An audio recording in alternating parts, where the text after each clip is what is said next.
for a lot of people, especially the ones that watch this channel, it probably seems a bit strange that there appears to be a demographic in this country, a demographic that crosses racial and social lines, that simply refuses to recognize the truth, which is that our former president, Barack Obama, is a total fraud, and that basically he ran an administration that was a franchise for the worst abuses of the surveillance powers of the deep state that there ever was. And along the way, I believe that President Obama made a lot of bargains that rather than empowering the people that elected him, including many people who belong to racial and other minorities, instead of empowering them, most of his bargains actually empowered a class of people that are loyal to him. You can see that from his embarking on his Obama for America organizational excursion after the White House. I think it's Organizing for America now. But we're dealing today with a person, Barack Obama, who has been revealed to have lied on national television about basically tampering or observing investigations by the FBI, which he himself stated no president is supposed to do. And he was very adamant about it on the interview with Chris Wallace. I think I'll attach the video for that in the description. So what is with people who continue to worship Obama? Well, as somebody who's never really worshipped as a president, I think it's hard for me to put myself in their place, but I'll try. With President Trump, I find plenty of things that I don't like about it. His conservation policy and about his increasing the defense budget. And I try to be vocal about it when I see something wrong. And there have even been indications that Venezuela gave money to his inauguration. So sometimes I don't always state the criticism that I think I should for President Trump, but I don't think that you can call me a Trump worshiper. However, there are a lot of people who, when President Obama came onto the national scene in 2007 and 2008, they started to look at him as the Christ child. I call him the Christ child because he will eternally be the person who has the potential in the minds of these people to make their lives better, but he never will actually, he will never actually bring those potentials to fruition, that potential to fruition, whatever you want to call it. He had 8 years to be the president who would change people's lives, and I'm sure he did change some people's lives, but it's been clear that after 8 years, President Obama, he left the country in racial discord through his comments on racial violence and the police. He never resolved any of it. Maybe it wasn't his place to resolve it, but he certainly commented on it plenty of times.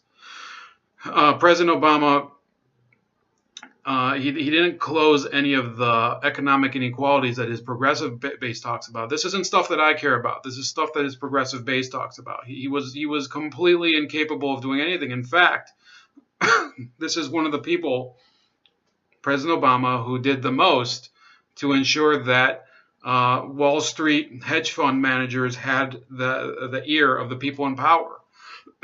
And then when it came to civil liberties, I believe that he did the most to betray his status as the Christ child. This is somebody who, during his campaign in 2007 and 2008, he was frenzied in his approach to criticizing President Bush for the Patriot Act. And he should have, because President Bush was wrong to pass the Patriot Act. I didn't vote for President Bush. I didn't vote for President Obama. I think the first time I voted was 2012, which I regretted too. And I regretted it right after that, and I didn't become politically active I'm still not really politically active. This is the extent of my political activity.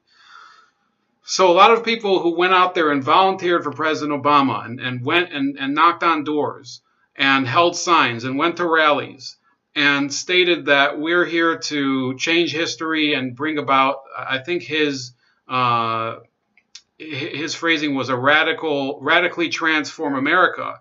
How did they radically transform America? Well, they didn't radically transform it by ending the surveillance state and by improving civil liberties. In fact, Barack Obama investigated several people, including through the IRS. He investigated a lot of his standard political opponents. Through the FBI, he investigated a number of journalists. Through the NSA, he investigated many people. And this isn't just an Obama problem. Those systems themselves were very happy to have somebody who turned a blind eye to their abuses. So this is not, it's not proper to blame everything on President Obama. But for somebody who came to power and campaigned twice, and his second campaign was, the slogan was, "We have his back." I didn't vote for him, but that was the slogan, "We have his back." This was a person who was given the status of the Christ child. He would change he was change we can believe in. That was his whole slogan. Well, what changes came about? Nothing. This is a person who continues to go around the world and basically he's a globetrotting celebrity. That's what he does.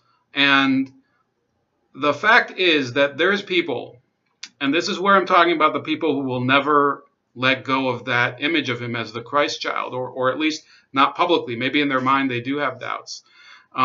Put yourself in the position of somebody like Stevie Wonder. I was driving on my way home today. Stevie Wonder's song "Signed, Sealed, and Delivered" came on, and it's a fantastic song. Stevie Wonder is a musical, he's a musical wonder, Stevie Wonder, and I was thinking about it. For Stevie Wonder, even if he cared about President Obama doing the things that he has been doing that are unethical and violate the law and are dishonest, lying on national TV about tampering with an FBI investigation, think about this is somebody who was blind and black, lived in an era when he didn't have the same civil rights that some people might take for granted today. And Barack Obama was a fantastic breakthrough for him. It was a symbolic moment, 2008. And yes, that moment was symbolic for all Americans. I think people should be, we should still remember that in 2008, we elected a person who crossed that milestone, Barack Obama. But once you cross that milestone, you stop being just a symbol and you have to become an agent. And for a lot of the people, including many of these celebrities, and I don't know about Stevie Wonder, I'm just taking it as a possible example. Maybe he doesn't think the way I'm saying. But for a lot of people, they have not been able to let go of Barack Obama's status as a symbol and embrace the fact that as President of the United States, you take an oath. You swear to uphold the laws and whatever else in the Constitution, the laws and acts in the Constitution. I don't remember. You see, I'm not the president. I don't have to remember that. But he did. And he didn't do it. He maybe remembered them, but he didn't fulfill those actions. I think President Trump is going to have a hard challenge fulfilling that too. And people are objecting to it. I wish that people who care about civil liberties now, they would have cared about those civil liberties under Obama, because once you have forfeited those freedoms, the freedom of privacy, the freedom of movement, the freedom of expression, freedom of religion, you have no clue how hard it is to get it back. And I don't even think a Christ child can bring it back for you.